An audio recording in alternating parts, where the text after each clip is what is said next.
परम आज्ञा से, भक्त वृंदों की परम इच्छा से हमारे विपराग जी और उनके पूरे परिवार के भाव के फलश्रुति स्वरूप वृंदावन प्रकट उत्सव श्रीमद् भागवत सत्संग का हम आप सब लोग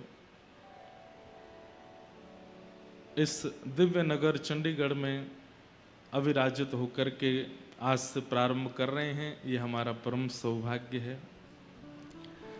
मंच पर विराजमान परम पूजनीय श्री भगवत धाम वाले पूज्य छोटे महाराज जी स्वामी श्री रविंद्रानंद जी महाराज, बारंबार उन्हें प्रणाम। आपकी कृपा पूर्ण सन्निधि से आज ये उत्सव प्रारंभ हुआ है। निश्चित ही मंगलकारी सबके चित्त में वृंदावन प्रकट होगा, और वृंदावन प्रकट होगा नहीं, हो चुका है ही गयो है। इसीलिए आप सब लोग यमुना जल के भांति बहते हुए यहाँ वृंदावन के तट पर आ गए हैं। ये मंच क्या है? ये मंच श्रीधाम वृंदावन है, इसलिए वृंदावन का सा थोड़ा इसको स्वरूप दिया है। यहाँ प्यारे गिरधर लाल जी विराजेंगे, तो ये तट मंच जो है ये वृंदावन है, और आप सब जो हैं इस वृंदावन की शोभा बढ़ाने वाली प्रत्येक यमुना की बिंदु हो, जो एकत्रित होकर के श्री श्याम सुंदर यमुना जी के स्वरूप में लग रहे हैं। ऐसे आप सब लोग भक्ति स्वरूपा श्री यमुना जी ही हैं। तो वृंदावन प्रकट उत्सव, इसका भाव इसके लिए नहीं है कि आपके चित्त में वृंदावन प्रकट करना है। वृंदावन प्रकट है, पर कभी कभी प्रकट वस्तु का मार्जन होता है, उसकी स्वच्छता, उसको सफाई, उसको और सुंदर निखारा जाता है। तो बस एक प्रकार से ये कहते हैं, तो वृंदावन प्रकट उत्सव तो पिछली बार हुआ, अब तो वृंदावन निखार उत्सव है। अब तो वृंदावन निखारो जा रहा है, प्रकट वृंदावन को निखारा जा रहा है। मंच पर विराजमान विप्रवृंद, समस्त गंधर्वजन और आप सभी श्रोता भाई बंधु मातृशक्ति बालक मित्र सखा, सबको जय श्री कृष्ण, जय श्री कृष्ण, जय सिया राम, जय श्रीमन नारायण, जय श्री जय जय श्री राधे। जय श्री अद्भुत आनंद। हमारे विपराग जी का ये सत्संकल्प, गत वर्ष तो यहाँ आनंद हम आप सब लोगों ने लिया ही। अभी भी यहाँ बैठने के बाद से अभी तक मुझे पिछले साल की ही स्मृतियां घूम रही हैं, वही स्मरण सब चल रहा है चित्त में। कुछ कुछ बदलाव है पंडाल में, पीछे खुला है, इधर थोड़े बढ़ गए हैं दोनों तरफ। लोग बाग भी कई नए नए से दिख रहे हैं, कई पुराने तो पहचान में भी आ गए हैं। पिछले साल के देखे भाई इस साल समझ में भी आ गए हैं कि ये वो, हाँ भैया दिख रहा है मुझे। तो बंधुओं, ये सबसे बड़ी उपलब्धि है कि ठाकुर जी को हम याद हैं। यहां से नीचे उतरने के बाद आप हमको याद हो तो आप इंद्रेश जी को याद हो, पर व्यासपीठ पर बैठने के बाद याद हो तो इसका मतलब व्यास मंच पर विराजमान भागवत जी को याद हो, ठाकुर जी को याद हो। और उनकी स्मृति में आना, उनके चित्त में आना, उनको याद आना, उनको पता रहना आपके बारे में, ये बहुत बड़ी बात है। वृंदावन प्रकट उत्सव द्वितीय इस बार यहां मनाया जा रहा है, और सबसे बड़े आनंद की बात है कि उत्सव तो मनेगा ही। भक्त चरित्र, वैसे तो हमारे विपराग जी का पिछले साल भाव था कि महाराज जी मीरा चरित्र सुनना है 7 दिन तक। भक्तिमती मीराबाई का स्वरूप भी विराजमान है मंच पर, परंतु हमारी इच्छा थी कि जब इतने सारे भक्त समूह इकट्ठे होते हैं ना, तो कई भक्तों की भी इच्छा होती है कि हम भी चरित्र के माध्यम से वहां पहुंचें। जैसे अब मीराबाई का चरित्र है तो मतलब मीराबाई यहां आ गई, तो सूरदास जी, कुंभनदास जी, रैदास जी, सालबेग आदि आदि कई भक्त हैं, उन सबकी इच्छा ही रह जाती है कि हम नहीं पहुंचे वहां उत्सव में। तो अकेली मीराबाई नहीं आवे, सारे भक्त आवे, इसलिए भक्त चरित्र उत्सव भी है, ताकि जो भक्त दिखने लग जाए नेत्रों में, तुरंत उनका भाव प्रकट हो जाए और उनकी कथा सुनाने लगे हम आपको। इसलिए सब भक्तों के चरित्र पर विशेष रूप से मीराबाई का भाव सुनाया जाएगा, क्योंकि मीराबाई स्वरूप में भी विराजमान हो गई है मंच पर। तो इसलिए मीराबाई सा का श्रीमद् भागवत, मीरा चरित्र और साथ में अन्य भक्तों के भी चरित्र, तो सब एक साथ यहां पर प्रकट होंगे, हम आप सब लोग उसका अनुभव करेंगे। तो बड़े आनंद की बात है। हम अपनी कथा में कहते हैं कि वृंदावन बिना किशोरी जी के कृपा के कोई जा नहीं सकता,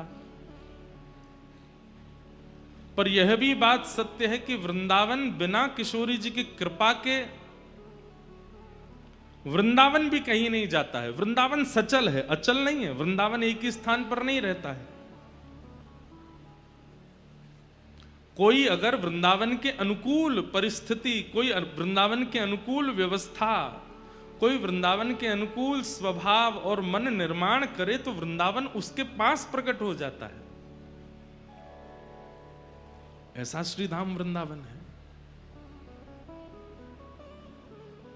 आज आप सब लोगों की स्थिति है, आप सब लोगों की व्यवस्था है, आप सब लोगों का व्यवहार स्वभाव है, इसी के कारण वृंदावन यहां प्रकट हो रहा है।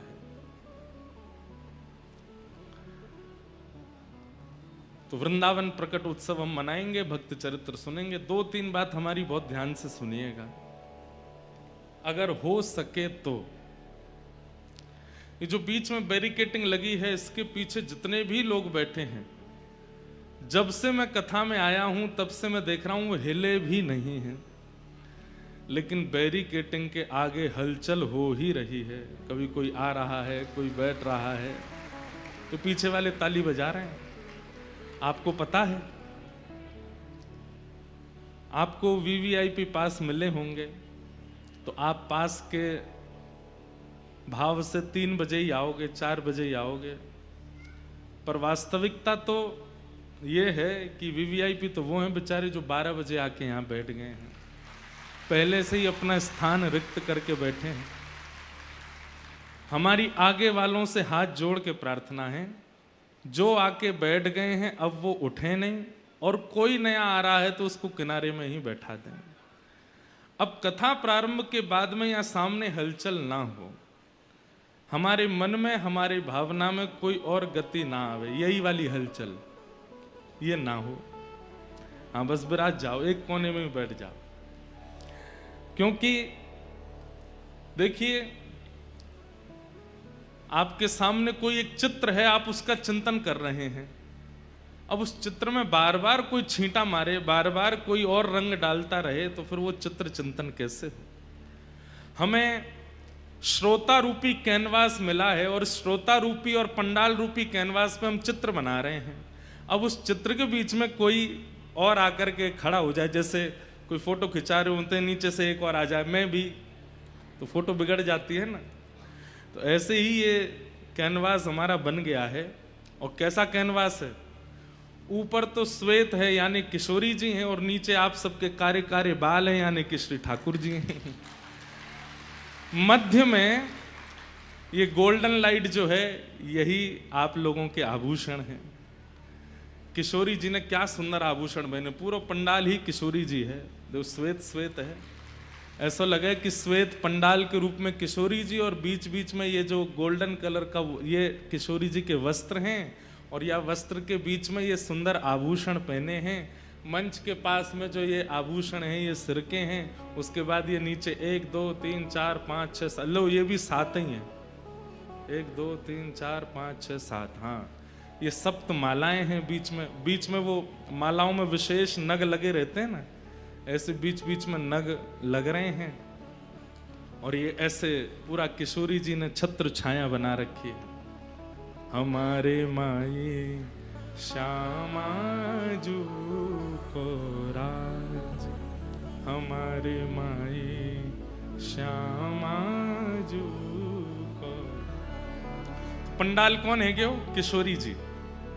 और या पंडाल के नीचे आकर के जितने आप सब लोग बैठे हैं, आप सबके जो सिर के केश हैं, भाई लोगों के जो मुखमंडल पे जो काली माँ है, कोई सफेद वाले बैठे होंगे, वो कहेंगे हमारे तो है ही नहीं है।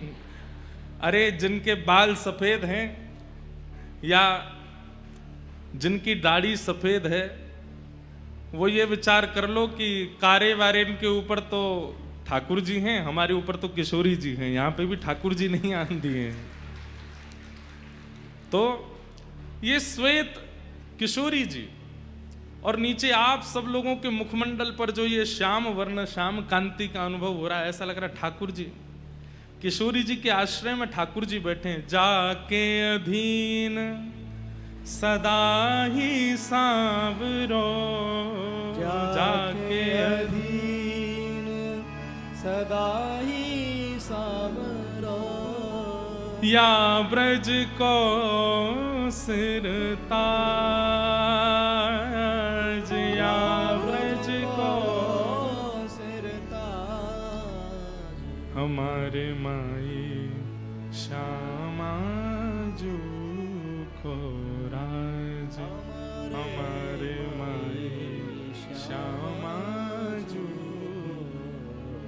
तो ये किशोरी जी हैं, नीचे ठाकुर जी हैं, और इन दोनों के बीच में जो आपस में चर्चा है रही है, जो आपस में मेल भाव है रहे है, वो सब देख करके हम व्यास मंच से सुना रहे हैं। जो परस्पर ये बीच के गैप में जो भी कुछ अनुभव होता है, कभी यहाँ सूरदास जी आ जाते हैं, कभी मीराबाई आ जाती हैं, कभी कुम्मन दास आ जाते हैं, कभी जनाबाई आ जाती हैं, कभी हितरवंश महाप्रभु आ जाते हैं, कभी गोपाल भट्ट गोस्वामी आ जाते हैं, कभी श्री रामानुजाचार्य आ जाते हैं। तो उन सब के इनके मध्य में आने वाले जो हैं, वो जैसे दिखते हैं, व्यास मंच से वक्ता सुना देता है। इसलिए और कोई यहां पर गतिविधि ना करे, ताकि जो फ्लो है, जो भाव है, जो चित्रण है, वो बना रहे और उसमें हम अपने भाव कह सकें। और हमारी एक और प्रार्थना, आगे बैठने वाले जितने भी हैं, पीछे वाले जल्दी आकर के अपना स्थान ग्रहण करें और आप लोग धीरे धीरे आकर के बैठो, ये भी अनुचित है। कल से आप लोगों को 3 बजे ही आ जाना चाहिए, और हम ऐसा कह देंगे कि हमारे आने के बाद फिर ये गेट बंद कर दिए जाएं, फिर जो भी आवे वो पीछे ही बैठे, आगे नहीं आएगा फिर कोई, ताकि आप लोगों को जो अनुभव मिला है जल्दी आगे से बैठने का, उसका आप लोग फायदा भी लें और उसमें आप मर्यादित भी रहें।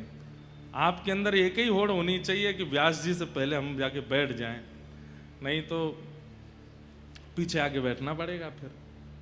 और सुनिए, कितने फोन लगाते रही हूँ, कोई को फोन और नहीं उठेगा, मैं जैमर और लगवा दूंगा यहाँ पे। लो, हमारे पास पास है, पास तो है, महाराज जी तो आ गए, इसलिए पहले आओ।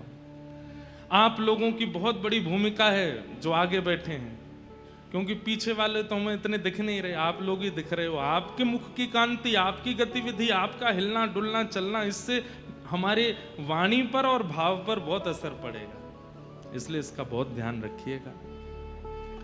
बाकी भैया, तीसरी प्रसन्नता की बात यह है कि हर दिन कथा के तुरंत विश्राम के बाद प्यारे गिरधर लाल जी का यहाँ पर मनोरथ होगा, सुंदर सुंदर उत्सव होंगे। आज मैं बता देता हूं 7 दिन के उत्सव कौन कौन से हैं। आज ठाकुर जी की फल कुंज है, आज ठाकुर जी का फल मनोरथ है। ठाकुर जी फल के मध्य में बैठेंगे, और जब कुंज मनोरथ होगा ना, तो उसी समय कुंज के अनुसार पद और एक लीला गाई जाएगी। आम बेचन वारी आई, एक आम बेचन वारी, एक आम बेचवे वारी आई है। और सिर पे अपने टोकरी लेकर के आम लेती हुई चल रही है। अरे कोई आम ले लियो, अरे कोई आम ले लियो, अरे कोई आम ले लियो, कहती भाई जब जा रही है। इतने में ही अभी 2.5 वर्ष के हैं गोपाल जी, और 2.5 वर्ष के ठाकुर जी अपने कोई खिलौना से खेल रहे हैं। यशोदा मैया दही मथ रही है, और जैसे ही ठाकुर जी ने सुनी कोई आम ले लो, कोई आम ले लो, नन्हे से गोपाल जी तुरंत उठ करके गए और छम छम करते मैया के पास जाके बोले, मैया मैं आम खाऊंगा, मैं तो आम ही खाऊंगा। मैया बोली, लाला तेरे बाबा ने पूरे भंडार भर रखे हैं फलन ते, मां सेब उधरे, आम उधरे, अंगूर उधरे, सबरे फल भरे पड़े हैं, जाए के खा ले, और आम लेकर के खा करेगो। लेकिन बालकों का स्वभाव है, ठाकुर जी को स्वभाव है, मैं खुद खरीद के लाऊंगा, अपने हाथन से खरीद के लाऊंगा, फिर पाऊंगा। बाबा की खरीदी वही चीज ना लूंगा। मैया मैं तो आम खाऊंगा, आम। रोने लगे। मैया बोली, लाला जे फल ऐसे ही ना मिलो करें, कछु देनो पड़े तब मिले, तू कहा देगो। अरे मैया तू कैसी बात करे। बोले, क्यों? तेरो लाला इतनो मलूक है, मैं जोर ते हंस जाऊं तो सामने वाले मांग वही भूल जाएं। मैया मैं तो जाए करके हंस जाऊंगा, 2 दतुइयां दिख जाएंगी, सोई फलवारी कछु ना मांगेगी। मैया बोली, कहां से सीखे आयो, कौन ने बताई तू मलूक है? लाला ऐसे ना देगी फलवारी, कछु लेके जा। सो ठाकुर जी बोले, मैया मैं एक काम करूं। बोले, कहा? अनाज ले जाऊं संग में, और अपनी अंजलि में भर के ले जाऊंगा, बाकू दे दूंगा, बाद फल ले आऊंगा। सो नेक्स्ट से गोपाल जी 2.5 साल के अपने दोनों हस्त कमल को अंजलि बनाए करके, और वहां में ऐसे अनाज भर लें, गेहूं भर लें, और ठाकुर जी अब जा रहे हैं फल लेवे के काज। अब हमारी तरह विवेकी थोड़ी हैं जो धीमे धीमे जाए, ठाकुर जी तो उछल कूद करते हुए जा रहे हैं, ऐसे ही लेके जा रहे हैं, यूं भी नहीं कि बाकू ऐसे दबा ले।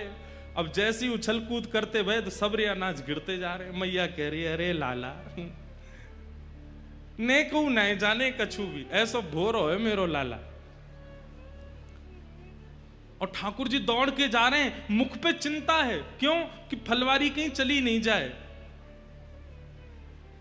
छोटी सी गली में ते नंद भवन ते निकर करके ठाकुर जी आ रहे हैं, और सुनो लत्ता नाए पहने, वस्त्र नाए पहने, केवल कौंधनी पहन रखी है। वह कौंधनी में ही क्षुद्र घंटिका इतनी लंबी लंबी है कि वाकई ठाकुर जी को जो है काय सब ढक रहे हो है, बाकी नहीं तो सब आज हरि देखे नंगम नंगा। भैया ये भी एक सौभाग्य दर्शन है कि ठाकुर जी बिना वस्त्र के ही दिख रहे हैं। एक मुझे किसी बालक ने चित्र बना के दिया, आप लोग मत बनाना, उसमें ठाकुर जी 1 वर्ष के ठाकुर जी हैं, और ठाकुर जी के 4 भुजा हैं, शंख चक्र गदा पद्म, और शंख चक्र गदा पद्म 1 वर्ष के ठाकुर जी, और बिना वस्त्र के मंद मंद मुस्कुरा रहे हैं। इतनी प्यारी छवि है। और ठाकुर जी दौड़ते भय जा रहे हैं, अनाज सब गिरतो जा रहा हो। 2.5 वर्ष के बालक की चाल सीधी नहीं होती। वो चले कैसे?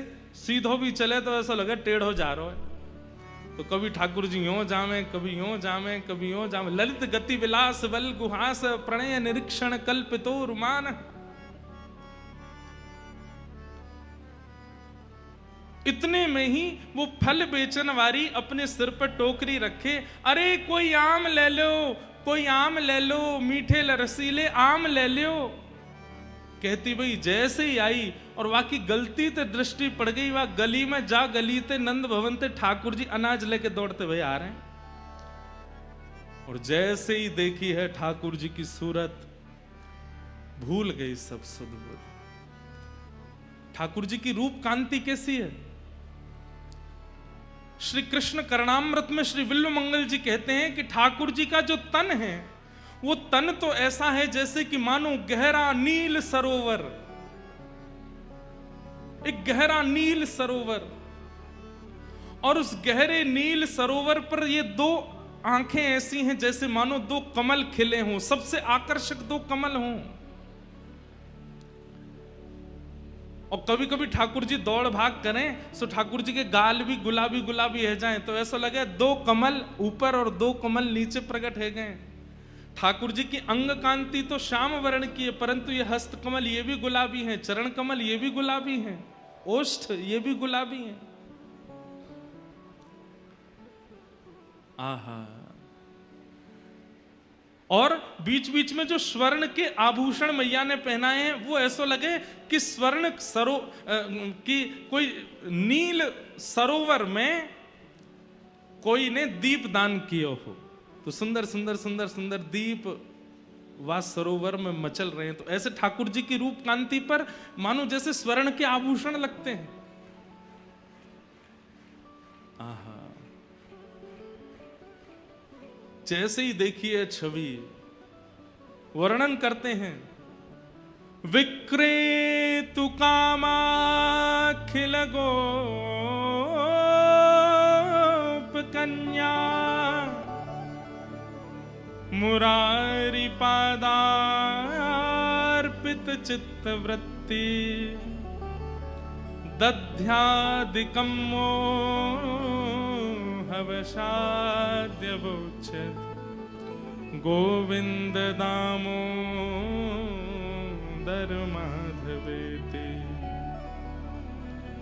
विक्रेतु कामा खिल गोप कन्या, एक गोप कन्या जो कि फल के विक्रय के लिए निकली है, लेकिन मुरारी पादार पितचित्त वृत्ति, मुरारी के श्री चरणार विंदों में जब उसने अपनी दृष्टि डाल करके देखा तो चित्त वृत्ति खो गई है। ठाकुर जी वहां के सामने आकर के खड़े है गए, अरे सुनो गोपी,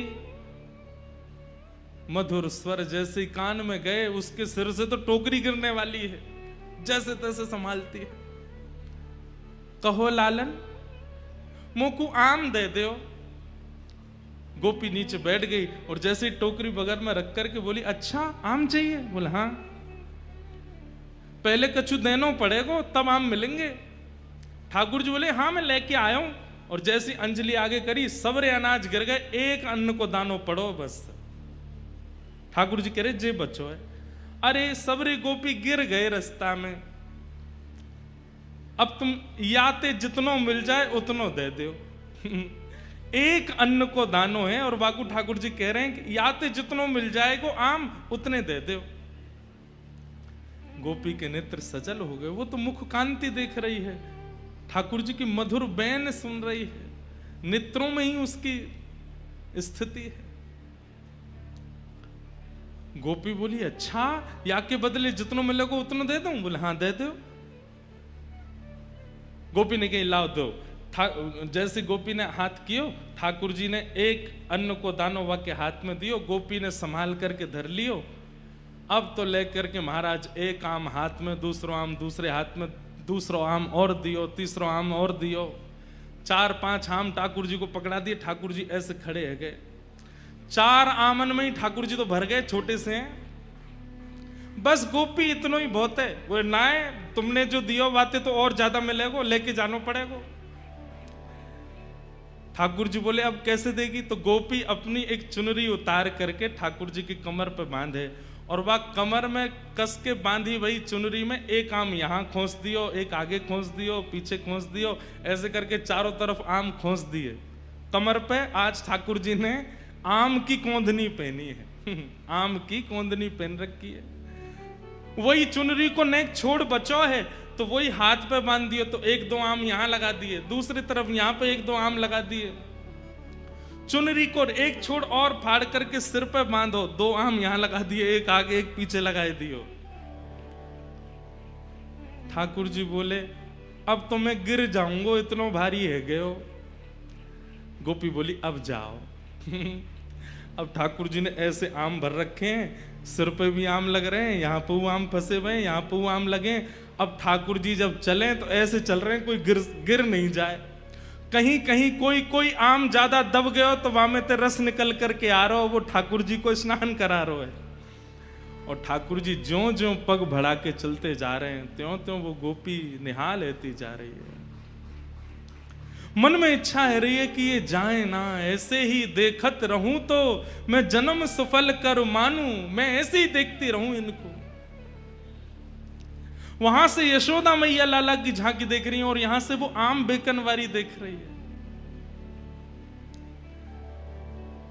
ठाकुर जी की छवि देख करके निहाल है गई और जैसे ही सिर पर आम की टोकरी लेकर के निकली है, पहले तो कह रही आम ले लो, लेकिन अब रास्ता में कहती जा रही है अरे कोई गोपाल ले लो, अरे कोई गोविंद ले लो, अरे कोई घनश्याम ले लो, अरे कोई लाला ले लो, अरे कोई कृष्ण ले लो।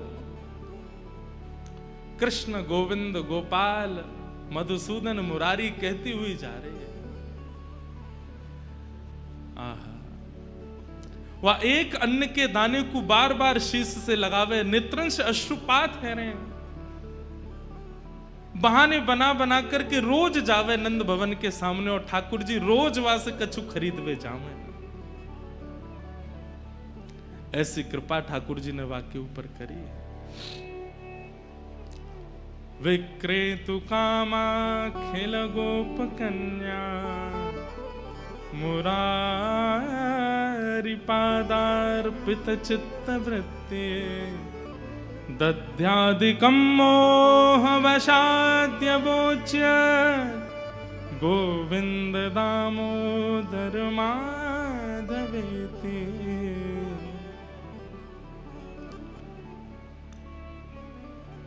ऐसी वो आम बेचन वाली रोज आवे और ठाकुर जी रोज खरीदवे जामे वहां से। आज वही लीला यहां पर प्रकट होगी। अब ये लीला हमने बोल दी तो या को मतलब गिरधर लाल जी ने ये लीला कर ली। अब यहाँ शाम को उसी लीला का दर्शन होगा। फल कुंज है और फल के कुंज में ये सबरे फल जो यहाँ आएंगे ये यही मानो है, दर्शन करके ये सब खरीद के लाए ठाकुर जी। हमारे लाल जी तो इतने से और हैं, आम भी बड़ो है उनते कैसे खरीद के लाए होंगे। और वो फिर जा जा को मिल जाएंगे, बस उनको ले जाइयो। वहाँ के छिलका गुठली को कोई ऐसी जगह अपने घर में कोई बढ़िया जमीन में गाड़ करके धर दियो, वहाँ को प्रणाम करियो, लाल जी ने प्रदान किया। तो आज ठाकुर जी की फल कुंज है, जो फल ठाकुर जी स्वयं खरीद के लाए, आज उसका दर्शन होगा। ऐसी रोज की एक लीला और लीला का दर्शन यहां होगा। कल ठाकुर जी की मोर कुटीर है। वैसे तो ये सरप्राइज रखना चाहिए कि आज क्या होगा बताओ, सरप्राइज ही रहने दें, बताएं नहीं। बता देंगे तो आप सब लोग फिर, कल तो संडे है, परसों मंडे में थोड़ी भीड़ कम नहीं है जाए कहीं। अब हम तो पता ही है, लाइव में देख लेंगे। अब बता ही नहीं रहे, अब सीधे यहीं दर्शन करियो। 2 दिन के हमने रिवील कर दिए। आज ठाकुर जी की फल कुंज है और कल मोर कुटी है। कल ठाकुर जी मोर बन करके आवेंगे। श्यामा जू के रिझवन कारण, श्री राधा जू के रिझवन कारण, लाला नए नए रूप बनावे, लाला नए नए रूप।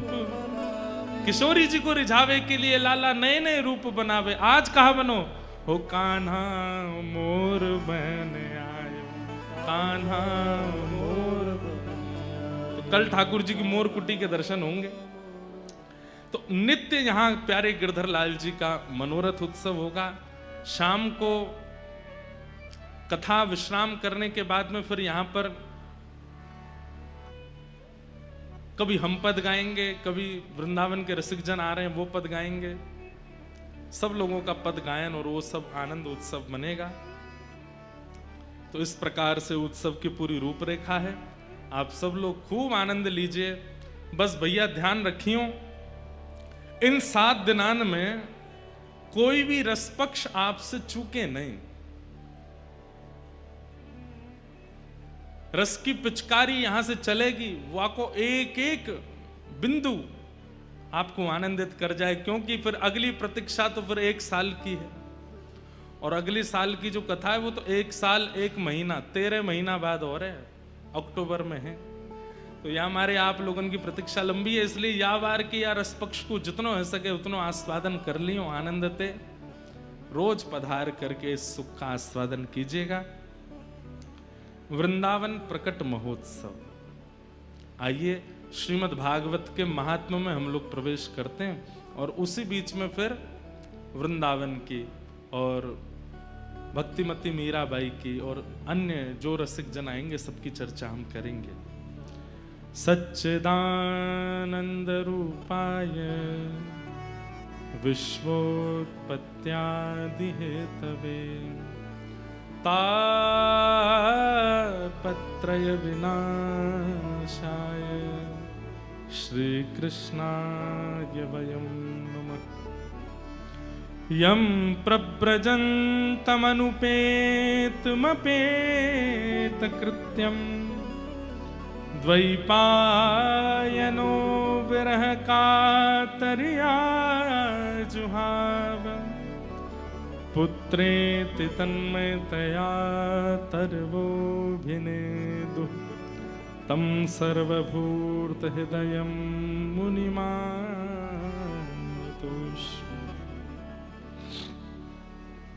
भगवान के 3 रूप हैं, सत्य, चैतन्य और आनंद। बहुत ध्यान से सुनिए, सब लोग इधर देखिए। सबसे पहला, ठाकुर जी सत्य हैं।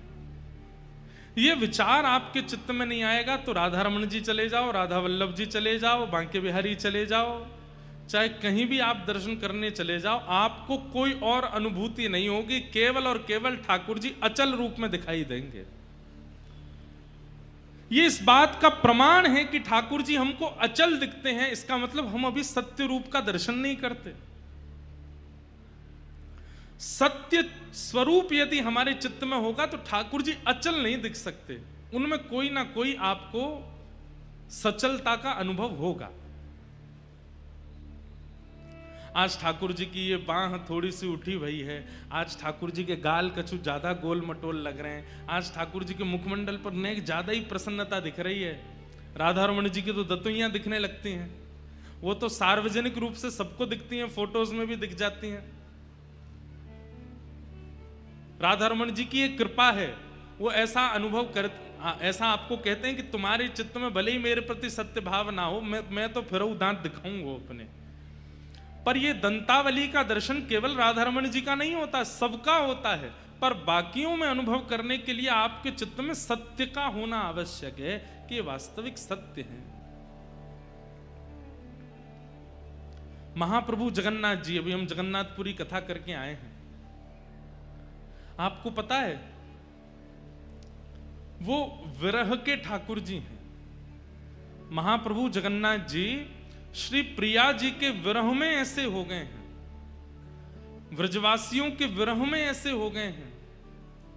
लेकिन आप जगन्नाथ जी का दर्शन करो तो उनके अधर पर आपको प्रसन्नता का अनुभव होगा, वो प्रसन्न दिखाई देते हैं, ऐसा लगता है मुस्कुरा रहे हैं क्या, प्रसन्नता का अनुभव होता है।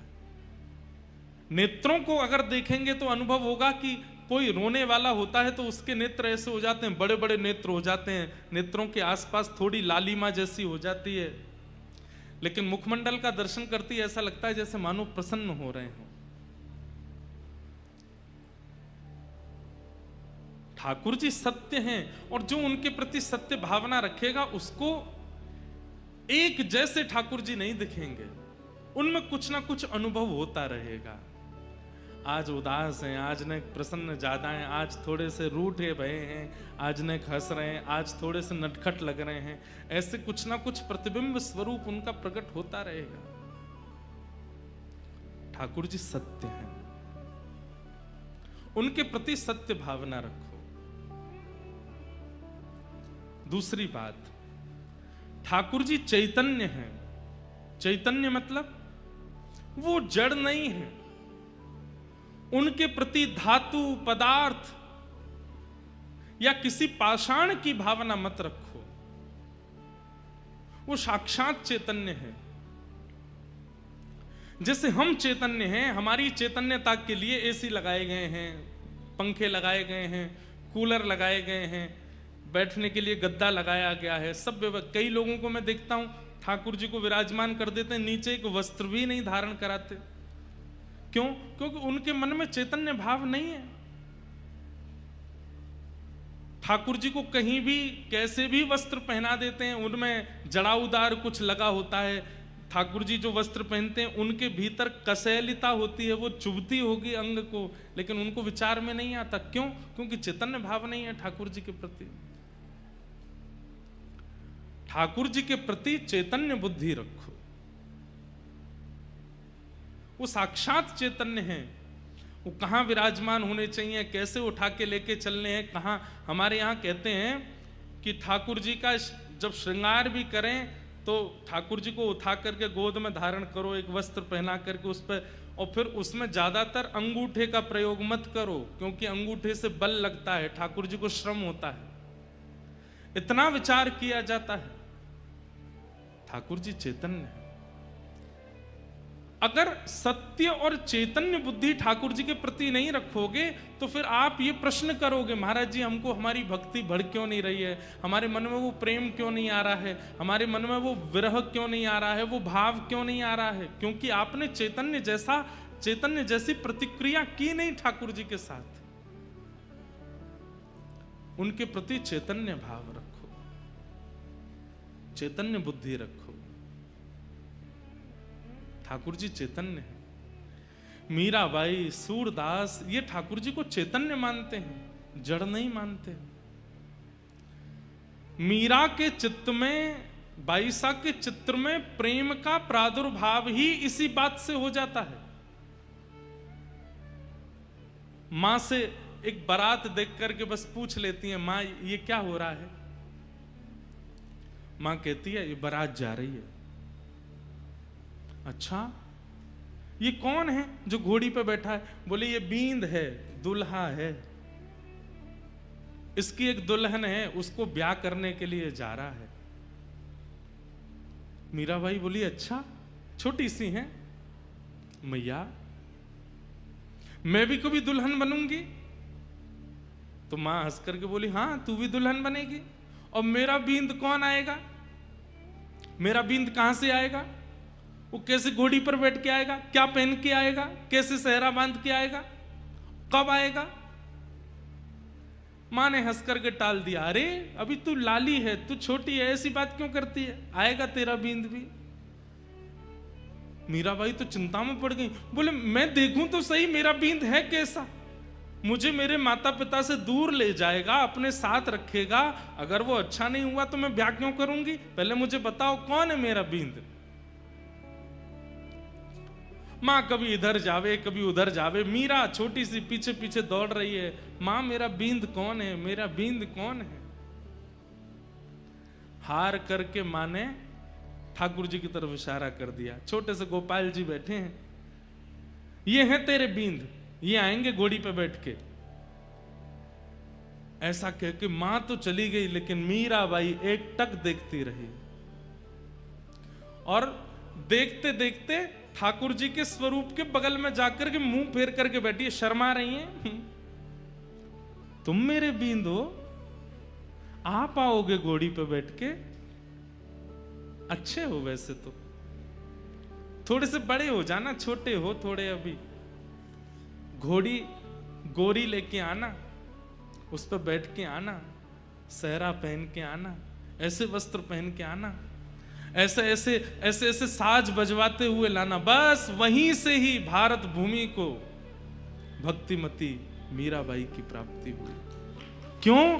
क्योंकि उन्होंने जड़ को चैतन्य मान लिया, और वो जड़ है ही नहीं, वो चैतन्य ही है, उनके प्रति जड़ बुद्धि नहीं।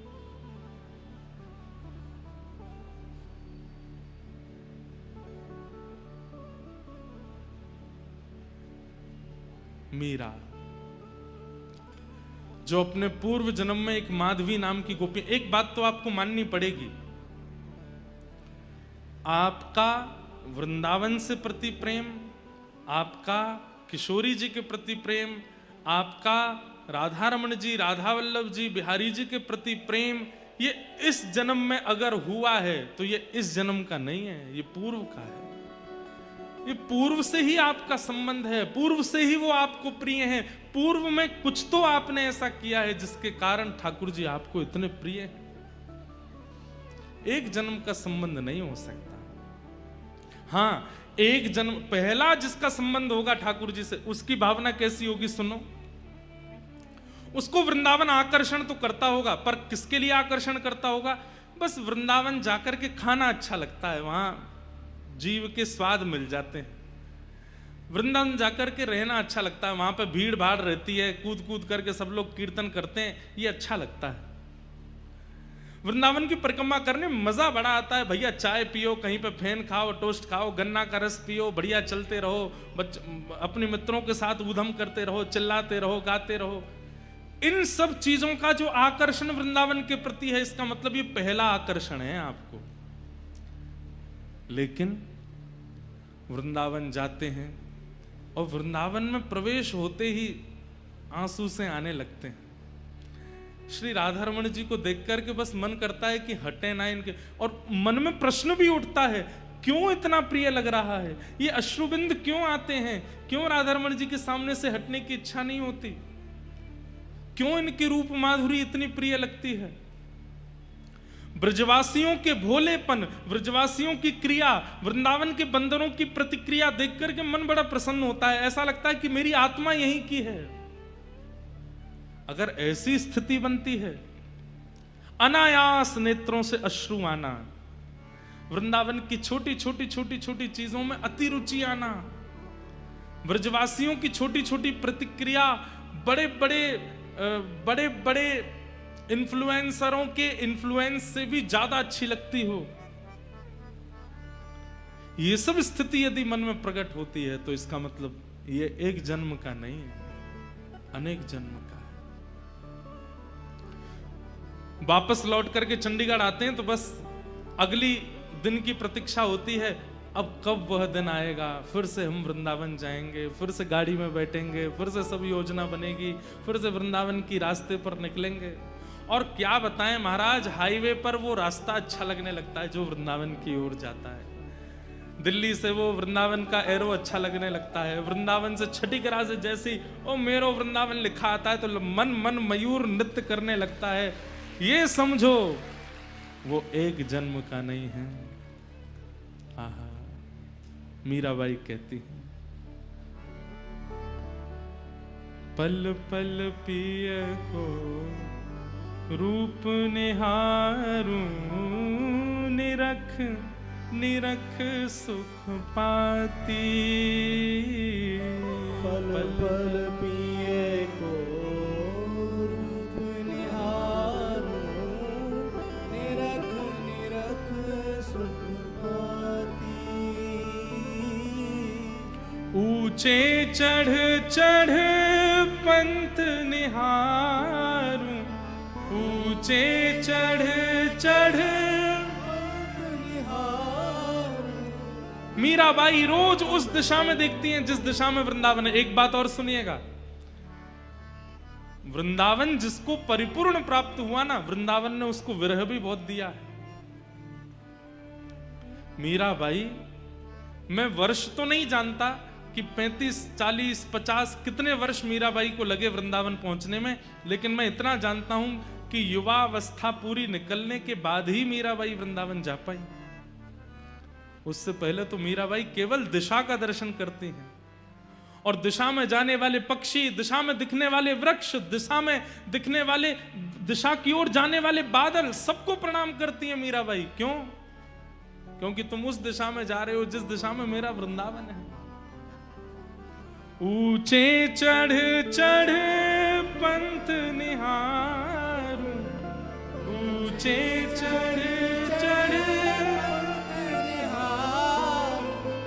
रोए रोए अखियां प्यासी, गिरधर जन्म मरण रासा थे, गिरधर जन्म मरण रासा, गिरधर जन्म मरण रासा थे, गिरधर जन्म। मेरे हृदय के बहुत समीप है ये पद, इतना प्रिय लगता है मीराबाई का ये भाव। और अब तो सुनो, आज तो पिटारा खुल रहा है। इन 7 दिनों में मीराबाई के ऐसे ऐसे पद आएंगे जो शायद पहली बार ही गाए जाएंगे, इसलिए खूब भाव से सुनिएगा। मीराबाई सा का आमंत्रण करो, उन्हें निवेदन करो कि ये व्रजभूमि तैयार है, आप आइए, आकर के व्यास मंच से अपने भाव प्रकट कराओ, भाव से गाओ। गिरधर जन्म मरण रासा थी, गिरधर जन्म मरण रासा थी। ओ याए नाय बिसरू में दिन राती, याए नाय बिसरू में दिन राती। ओ याए नाय बिसरू में दिन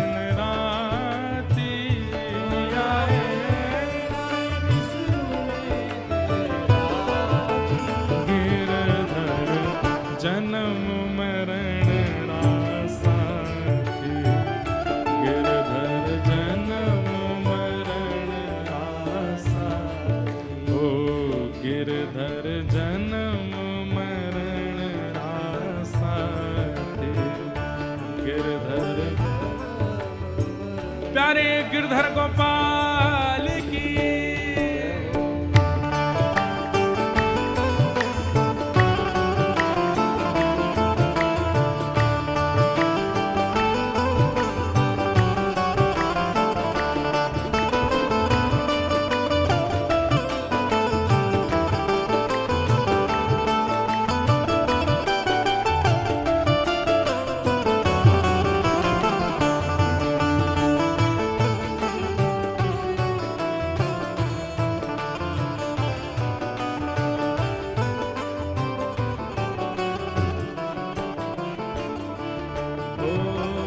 पल पल पिय को रूप निहारूं, निरख निरख सुख पाती। पल पल पिय को रूप निहारूं, निरख निरख सुख पाती।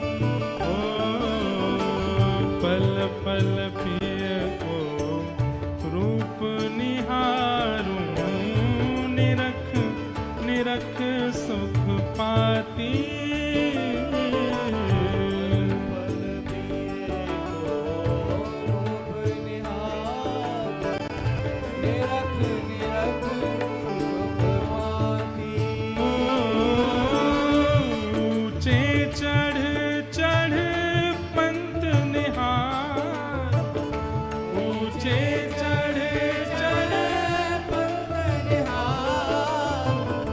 ऊंचे चढ़ चढ़ पंत निहारूं, ऊंचे चढ़ चढ़ पंत निहारूं। रोए रोए अखियां प्यासी, गिरधर जन्म मरण रासा थी, गिरधर जन्म मरण रासा थी, गिरधर जन्म मरण रासा थी, गिरधर जन्म मरण रासा थी।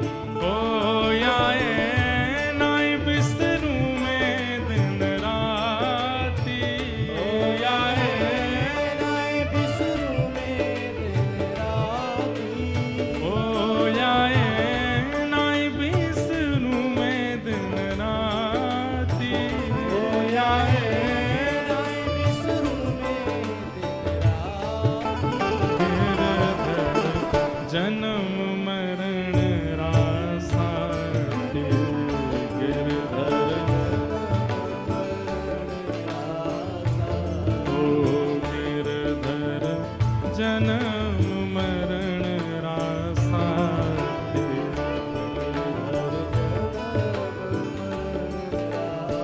और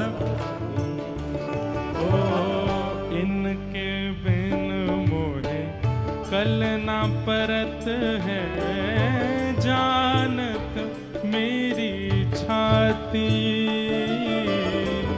इनके बिन मोहे कल ना परत है, जानत मेरी मीराबाई कह रही है कि मैं रह ही नहीं सकती इनके बिना। जैसे किसी से पानी दूर कर लिया जाए, अन्न दूर कर लिया जाए, हवा दूर कर ली जाए तो वो प्राण त्याग देगा, लेकिन उसको प्राण त्यागने में भी थोड़ा समय लगेगा। लेकिन मैं तो ऐसी हूं कि एक क्षण के लिए भी मेरे श्याम सुंदर दूर भये, तड़पूंगी भी नहीं, खड़े खड़े प्राण निकल जाएंगे। ऐसे प्राण बसते हैं गिरधर में। इनके बिन मोहे कल न परत है, जानत मेरी छाती।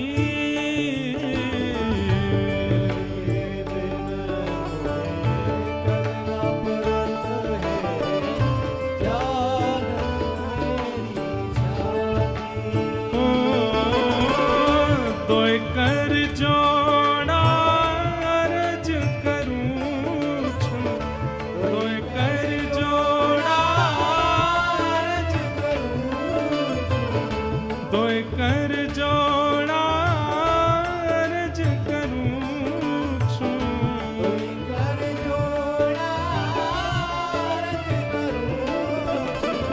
सुन ली जो मारी बात गिरधर, जन्म मरण रासाती, गिरधर जन्म मरण रासाती, गिरधर जन्म मरण रासाती, गिरधर जन्म।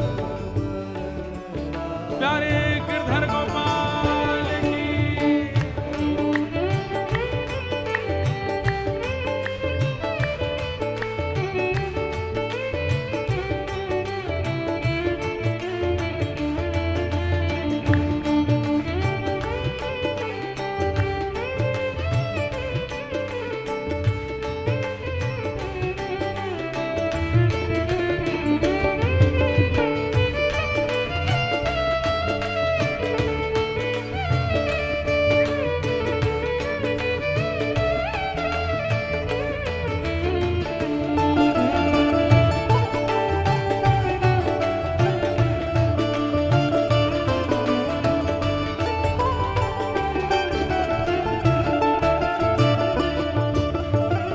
यह संसार सकल जग झूठा, झूठा कुल नाता। यह संसार सकल जग झूठा, झूठा कुल नाता। ओ यह संसार सकल जग झूठा, झूठा कुल नाता। यह संसार सकल जग झूठा, झूठा कुल नाता। तो फिर मीरा के प्रभु गिरधर नागर, मीरा के प्रभु गिरधर नागर, मीरा के प्रभु गिरधर नागर। मीरा के प्रभु गिरधर नागर। हरि चरणा चितराच गिरधर, जन्म मरण रासाती, गिरधर जन्म मरण रासाती, गिरधर जन्म मरण रासाती, गिरधर जन्म मरण रासाती। ओ आए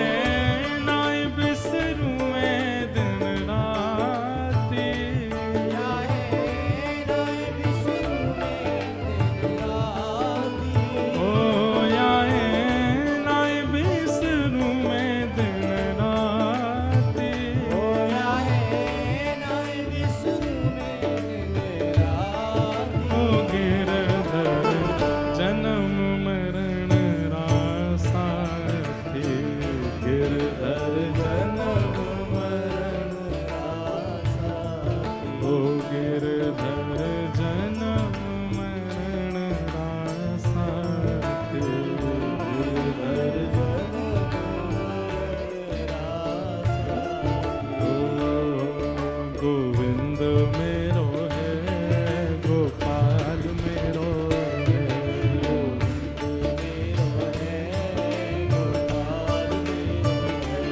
राधा रमण बिहारी नंदलाल मेरो है, राधा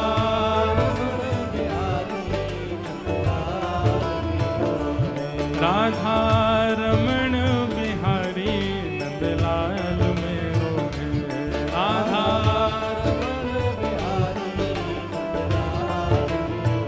ओ राधा वल्लभ बिहारी नंदलाल मेरो है, राधा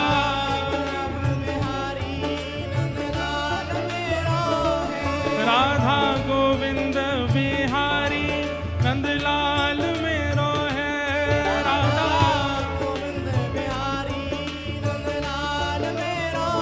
हे गोपीनाथ बिहारी नंदलाल मेरो है,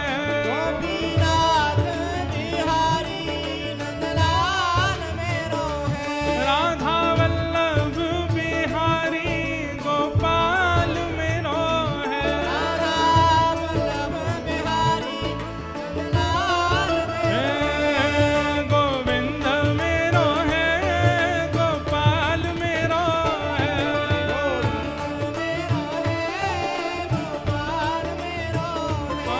गोविंद मेरो है, गोपाल मेरो है,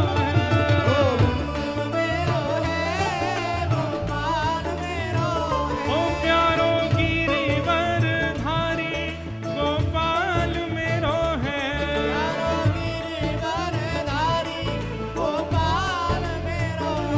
राधा रमण बिहारी नंदलाल मेरो है,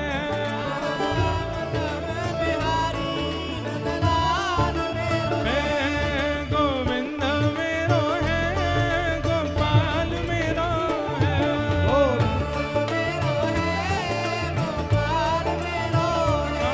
गोविंद मेरो है, गोपाल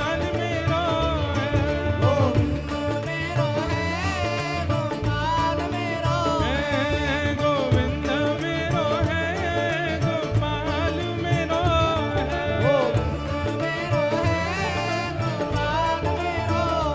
मेरा गिरिवर धारी गोपाल मेरो है,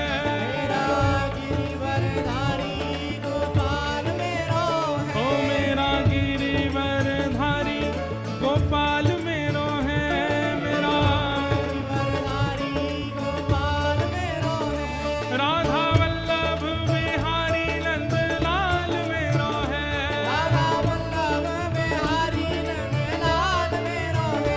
राधा रमण बिहारी गोपाल मेरो है, हे गोविंद मेरो है, गोपाल मेरो है, हे गोविंद मेरो है, गोपाल मेरो है, हे गोविंद मेरो है, गोपाल मेरो है, गोविंद मेरो है, गोपाल मेरो है, जय जय श्री राम, जय जय श्री राम, जय जय श्री राम,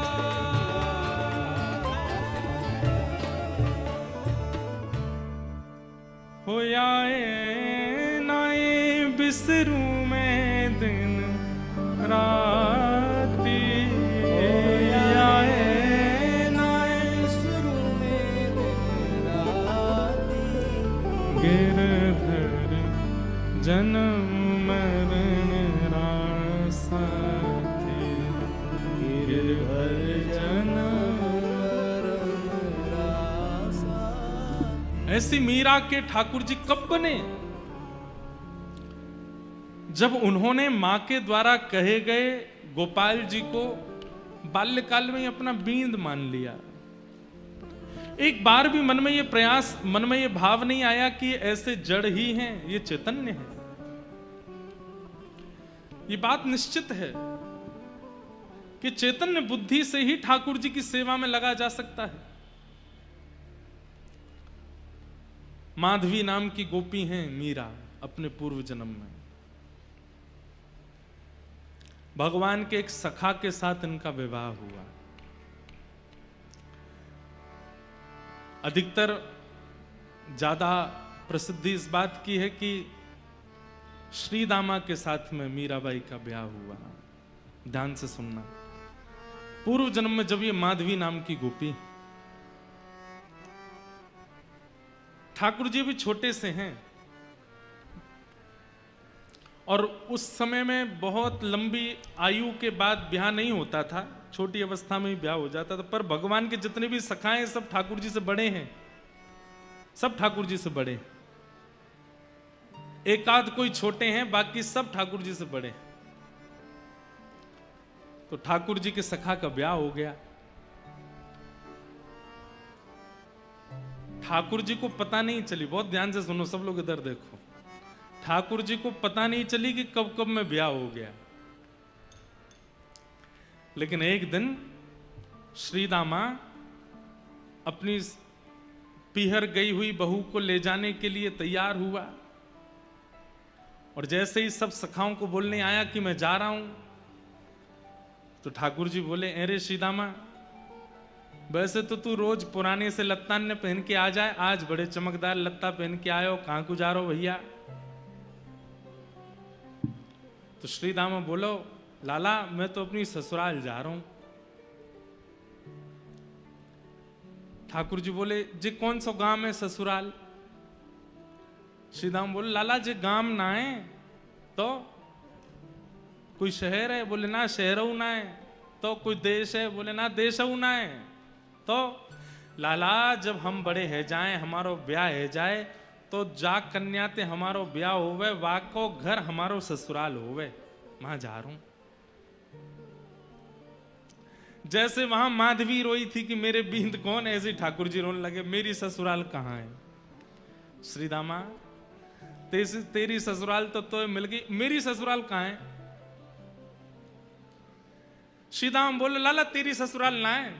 अच्छा ऐसा भी होता, बालक उनमें सब चिढ़ाने लगे। मधुमंगल जबरदस्ती आके बोलने लगो, लाला मेरी भी ससुराल है, पता है? वो तेरी कहां? बोले मेरी जमुना पार है, मैं हूं जाऊंगा सज धज के। इतने में सुबल आ गए, वो लाला मेरी भी ससुराल है। वो तेरी कहां? बोले मेरी मां है गिरिराज जी पर्वत के पास। इनकी है नहीं, जबरदस्ती चिढ़ा रहे हैं ठाकुर जी को। अच्छा ऐसा हो गया सखान में कोई एक चिढ़े तो बाकी और चिढ़ा में वाए और चिढ़े, और ठाकुर जी चिढ़ के कछु ज्यादा ही सुंदर लगते होंगे तो सखा और चिढ़ाने लगे। अब तो तन सुखा मन सुखा धन सुखा जे हुआ है। धन सुखा बोलो मैं हूं ससुराल जा रहा हूं, मन सुखा बोलो मैं हूं ससुराल जा रहा हूं, तन सुखा बोलो मैं हूं।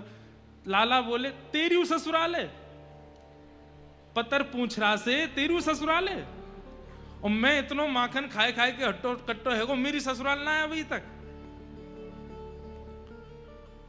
ठाकुर जी को यह बात को आश्चर्य ज्यादा है कि तन सुखा की भी ससुराल है और मेरी ससुराल ना है। आज ठाकुर जी घर आए, दूर आकर के बैठ गए मुंह फुला के।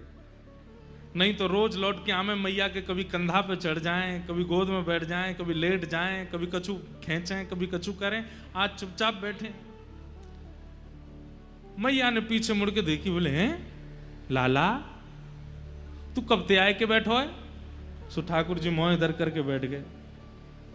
अरे जाके आवे थे पूरे नंद भवन में भूचाल आ जाए, बाकी आवे थे आज कोई को पतो ही नहीं चली है। अरे लाला ऐसो माटी को मथोना बने काय को बैठो, काय को? मैं बात ना कर रहा हूं मैया। मैया गोद में ले रही है, कभी हाथ पकड़ रही है, ठाकुर जी छूट छूट के भाग रहे हैं। मैया बोली कहा बात है लाला? रोने लगे, और ऐसे रोने लगे कि सिसकी आने लगी ठाकुर जी को, जैसे सांस रुके ऐसे ठाकुर जी रोवे। मैया बोली कौन ने मारो? मधुमंगल ने मारो तो कुछ श्रीदामा ने मारो, कौन से सकान? मुझको नाम बतावा को अभी जाके देखूं, काय को रोवे? ठाकुर जी बोले मैया तो एक बात बता, जे सबरे ब्रजवासी यो के नंद बाबा गोरे, यशोदा मैया गोरी, ये लाला कारो कहते भयो? इस सबरे मोकू यो तानो दें कि मैं तेरो छोरा नाऊं। और मैया आज मोकू या बात पे भरोसा हैगो कि मैं वास्तव में तेरो लाला नाऊं। मैया बोली ऐसो काहे को सोचे, ऐसो काहे है गो लाला, तू यो काहे को सोचे। बोलो मैया श्री दामा की ससुराल, मधुमंगल की ससुराल, सुबल तो तन सुखा मन सुखा, और सबसे बड़ी आज वो तन सुखा क्यों ससुराल है, पतरो सो है वा क्यों ससुराल है। और मैया मैं ऐसो प्यारो दुलारो ऐसो सुंदर सो मेरी अभी तक ससुराल ना है। या बात को सुन करके मैया तो लाला को हृदय से लगा, अरे मेरो लाला झूठ बोले हैं दारी के, श्रीदामा की ससुराल है बाकी इनके ससुराल ना है लाला, बाकी सबरे तो झूठ बोल रहे हैं तोते। मैया तेरी भी ससुराल है। मैया बोली लाला जे घर मेरो ससुराल ही है। अच्छा मैया और नंद बाबा क्यों ससुराल है। बोले हाँ उनकी ससुराल है। और दाऊ दादा की। बोले ना दाऊ दादा की ना है। ठाकुर जी कूद के गए दाऊ दादा के पास, दाऊ दादा को हाथ पकड़ के लाए, भैया चल। बोले कहाँ, घर छोड़ के जा रहे हैं, ससुराल ढूंढ के आवेंगे अपने। मैया यशोदा बोली लाला तू कैसी बात करे।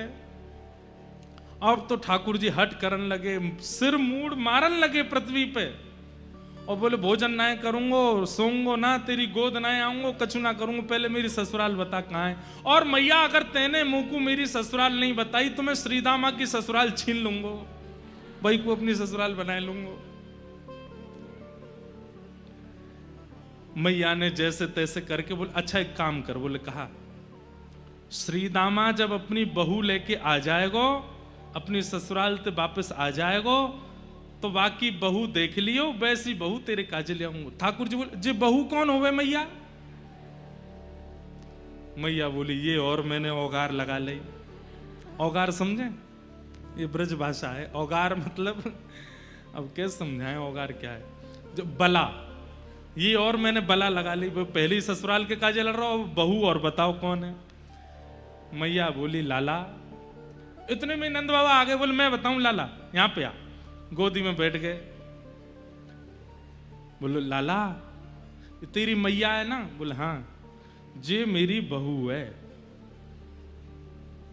बाबा मेरी मैया तुमने बहू बना ली और तुम्हारी मैया मैं बहू बनाऊंगा। तुम्हारी मैया कहाँ है, अपनी मैया बताओ, उनको मैं बहू बनाऊंगा। सब लोग ठाकुर जी की बात सुन के ऐसी मधुर बात करें। इसीलिए तो श्रीमद् वल्लभाचार्य जी कहते हैं अधरम मधुरम वदनम मधुरम हसितम मधुरम चलितम मधुरम नैनम मधुरम रेणुम मधुरम मधुराधिपते अखिलम मधुरम। भैया द्वारिका के श्री कृष्ण वो राजा हैं, जगन्नाथपुरी के श्री कृष्ण वो जगन्नाथ हैं, वो नाथ रूप में विराजमान है। बद्रीनाथ के श्री कृष्ण तपस्वी भगवान हैं, दक्षिण के रंगनाथ हैं, लेकिन हमारे वृंदावन के वो तो ऐसे ही हैं। उनके सामने जाकर के लोग बाग कितनी बड़ी बड़ी बातें करते हैं, हमारो बिजनेस चलवाए दो, हमारे काम बनवाए दो, हे बिहारी जी हमारो। बिहारी जी नाए जाने कायते बिजनेस के, बिहारी जी नाए जाने ये सब कहा बात कर रहे हो। उनके सामने तो बालकनवारी बात करो, वो बालक हैं। वृंदावन के श्री कृष्ण तो मधुर कृष्ण हैं, उनके सामने जाकर के सारे संसार के प्रपंचों की चर्चा मत करो।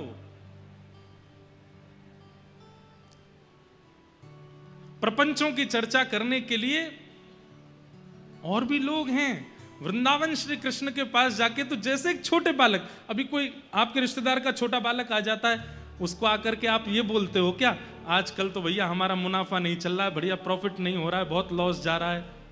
सेकंड क्लास का बालक बोलेगा ये क्या होता है, ये आप क्या कह रहे हैं। बेटा आजकल शेयर मार्केट बहुत गिर गई है, सोने का दाम इतना हो गया है, चांदी का इतना बढ़ गया है। मम्मी के पास, मम्मी चलो यहाँ से, ये तो अंकल कैसी बात करते। ऐसे ही ठाकुर जी हैं, वृंदावन के श्री कृष्ण लाला हैं। वृंदावन के श्री कृष्ण लाला से लेकर के रास बिहारी तक ही रहते हैं, उसके आगे की लीला श्री कृष्ण वृंदावन में नहीं करते। तो इसी मध्य में ही हमको लीला में प्रवेश करके वृंदावन जाना चाहिए। हम इन्हीं लीलाओं का चिंतन करते हुए जाएं। घर कैसे बनता है, व्यापार कैसे चलता है, परिवार व्यवस्थित कैसे होता है, ये वृंदावन श्री कृष्ण को नहीं पता। अब बात वो है भैया, जानते तो वो सब हैं, लेकिन हमें नहीं बोलना है, वो लाला है।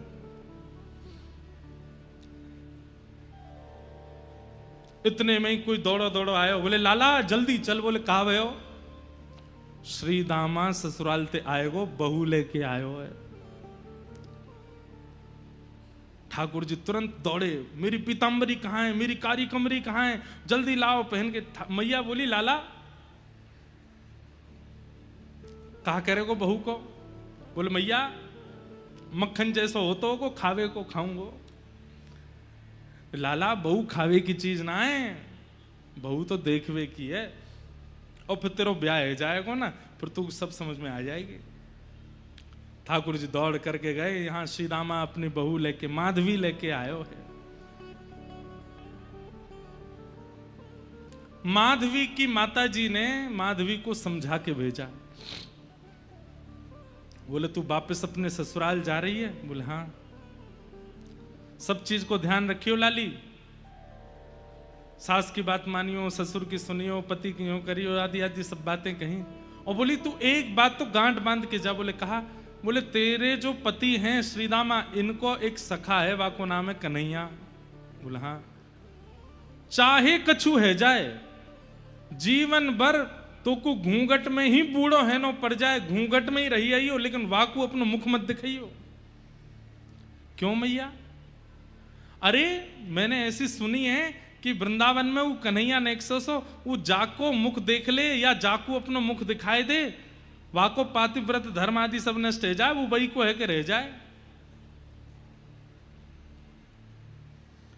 माधवी ने तो तभी घूंघट कर लियो, और घूंघट करके गांठ बांध दी। बोले मैया मैं सौगंध खा के कह रही हूं, मुख नहीं दिखाऊंगी। बंधुओं एक बात बोलें, माताओं का बहुत बड़ा रोल होता है अपनी बेटी के ससुराल को सुरक्षित करने का। बेटी के मतलब बेटी की मां का, उसकी कैसी शिक्षाएं बेटी लेती है और अपने ससुराल में जाकर के कैसा व्यवहार करती है, इस पर मां को बहुत ध्यान देना चाहिए। आप कहेंगे महाराज जी ये बेटान ने क्यों नहीं समझाओ, बेटी ने क्यों समझाते रहते हो मंच से? भाई देखो समझाया उनको जाता है जिनके ऊपर जिम्मेवारी होती है। जो खाली बैठे रहते हैं उनको क्या थोड़ी समझाया जाता है? जिन पर कोई काम धंधा ही नहीं है, वो बस बैठने आए हैं, ऊधम करने आए हैं, ऐशो आराम करने आए हैं, उनको क्या समझाना है? पर जिनको संभालना है, जो व्यवस्था प्रमुख है, उनको समझाया जाता है। माताओं के ऊपर बहुत बड़ा दायित्व है, इसलिए उनको समझाते हैं, समझाया। लेकिन ऐसी शिक्षा नहीं देनी चाहिए जैसी माधवी की मां ने दी है। उनसे मत बोलना, उनके प्रति ऐसा व्यवहार रखना, वो कुछ भी कहें तुम ये करना, ऐसा ये सब नहीं है। अनाचार अत्याचार किसी को सहना नहीं चाहिए। अगर ससुराल में अनाचार अत्याचार होता है तो उसके प्रति आपको कदम उठाना चाहिए। लेकिन कई बार ससुराल पक्ष के लोगों का व्यवहार अलग अलग होता है। नया घर है ना आपके लिए, तो उस व्यवहार को समझना चाहिए कि भाई सब लोग हमारे अनुकूल नहीं हो सकते, हम थोड़ा समझें इनका व्यवहार, इनकी विचार, और उसके अनुकूल से हम फिर प्रतिक्रिया दें। हाँ, वो विचार अत्याचार में अगर परिवर्तित हो जाए तो फिर कदम उठाना भी चाहिए। लेकिन केवल आपके विपरीत स्वभाव वाला है और आप उसी से ही उखड़े उखड़े रहोगे तो फिर कैसे गृहस्थ आश्रम चले? सबका स्वभाव अलग होता है, थोड़ा समझना चाहिए। माधवी को समझाया कि तू कन्हैया को मुख मत दिखाना। माधवी ने गांठ बांध ली, बोले कि कोई बात नहीं मैया, अब तुम यही देखना। निकल पड़ी अपने ससुराल की ओर। यहां बीच रास्ते में ठाकुर जी आ गए और ठाकुर जी ने आके कही, अरे सीदामा आए गए हो? बोले हाँ। कैसी लगी ससुराल? बोले लाला जब मिलेगी तो को तो पता चलेगी कितना सुख मिले ससुराल जावे में। ससुराल जाने में इतना अच्छा क्यों लगता है लोगों को? अभी तो ब्याह के बाद ही पता चलेगी, लेकिन फिर भी मन में भाव आता है कि सबको ससुराल, भले ही 4-5 दिन नहीं नहाता होगा, लेकिन जिस दिन ससुराल जाना होगा उस दिन जरूर स्नान करता है, नए वाले कपड़े पहनता है, बढ़िया सुंदर जो है दाढ़ी वाड़ी बना लेता है कि ससुराल जाना है। क्यों? घर में क्यों नहीं रहते ऐसे? क्योंकि ससुराल में मान मिलता है, और मान व्यक्ति को प्रिय होता है। बहुत बड़ी बात है। मान जहां भी मिलेगा व्यक्ति को वो अच्छा ही लगेगा, और जहां मान नहीं मिलता हो वहां जाने की किसी के घर में कोई मान नहीं करता, सम्मान नहीं करता, इसलिए घर में मन नहीं लगता लोगों का। लेकिन वही मान, सम्मान, प्रेम घर में होने लग जाए तो घर से कौन जाए?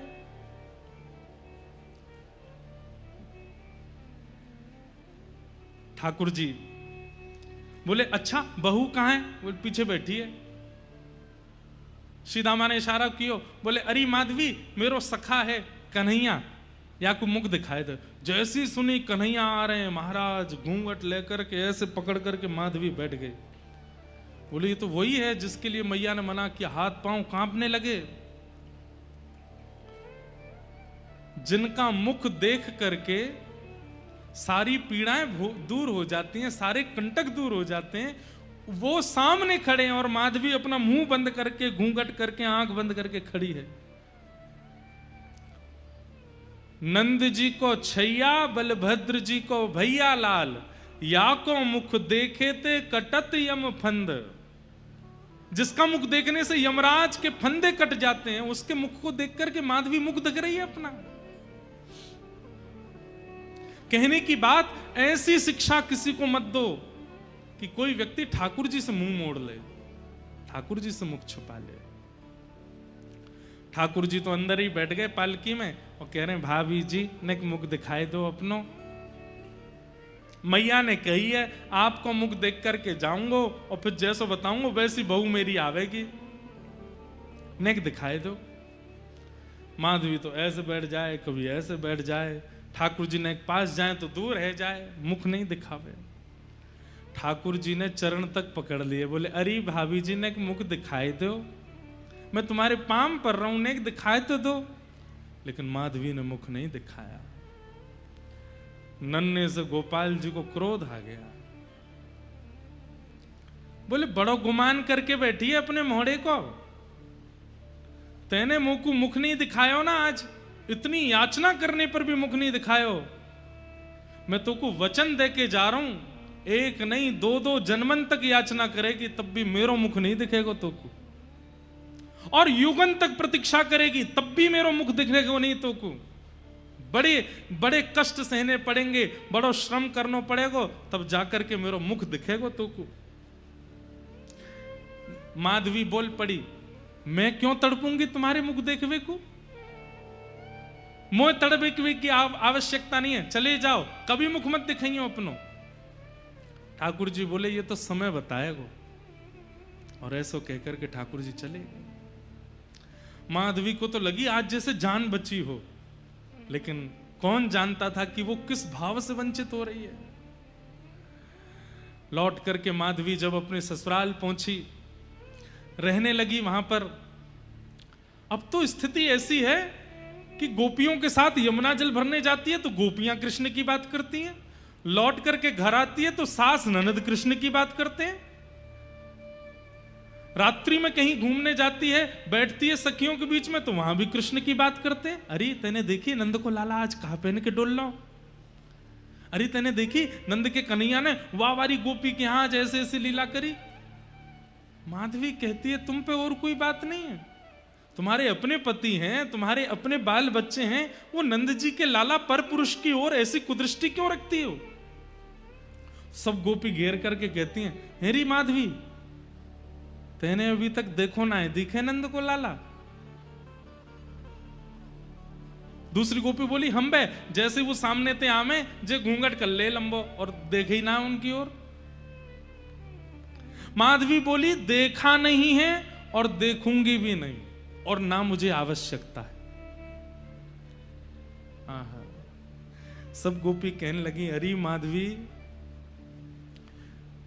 कैसा लगे कन्हैया को देख के पता है?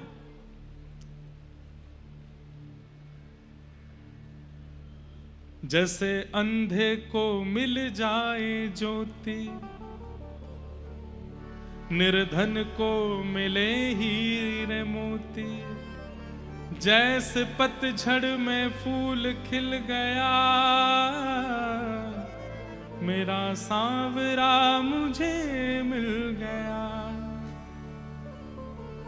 जैसे प्यासे को पानी मिल जाता हो, अंधे को नेत्र मिल जाते हो, निर्धन को मोती रत्न मिल जाते हो और पतझड़ में फूल प्रकट हो जाते हो, ऐसा ही लगता है कृष्ण को देख करके, कृष्ण को सुन करके, कृष्ण के बारे में जान करके। माधवी उठ खड़ी हुई, ना तो मैं अंधी हूं, ना मैं बहरी हूं और ना मैं प्यासी हूं, तुम देखो मुझे नहीं देखना। अब तो माधवी अकेली जाती है जल भरने के लिए, अकेली बैठी रहती है। क्यों? सबके बीच में जाऊं तो कृष्ण की बात करते हैं। ठाकुर जी दो कोई मिलते हैं, एक बात तो लिख ही लेना, या तो वो जो 24 घंटा इनको सोचते रहे और या वो जो इनते दूर ही दूर भागे। ये दो कोई मिलते हैं, बीच वाले तो कई बार मझधार सी में ही रह जाते हैं। ये दो कोई पकड़ते हैं, या तो एक वो जो श्वास श्वास पे इनको बचता है, या एक वो जो इनसे जितना हो सके दूर भागने की कोशिश करता है, उसी को पकड़ते हैं। आज ठाकुर जी ने मन बना लिया कि आज या माधवी को अपने रस को आस्वादन कराऊं। अब देखो, लीला रूप में तो कुछ भी चल रहा हो, लेकिन ठाकुर जी को पूरे विश्व को प्रेम की पराकाष्ठा दिखानी है मीरा के रूप में, इसलिए मीरा का निर्माण कर रहे हैं ठाकुर जी। आज ठाकुर जी ने मन बना लिया, बोले आज या माधवी को दिखाई दूं मैं। रात्रि में सोई है और तभी सोते हुए ठाकुर जी ने अपना जैसे मानो जैसे प्रेम जाल फैला दिया हो आसपास। रात्रि के 2-2:30 बजे हैं और 2-2:30 बजे ही माधवी को ऐसा लगने लगा कि भोर हो गई है और मेरे जल भरने जाने का समय हो गया है। और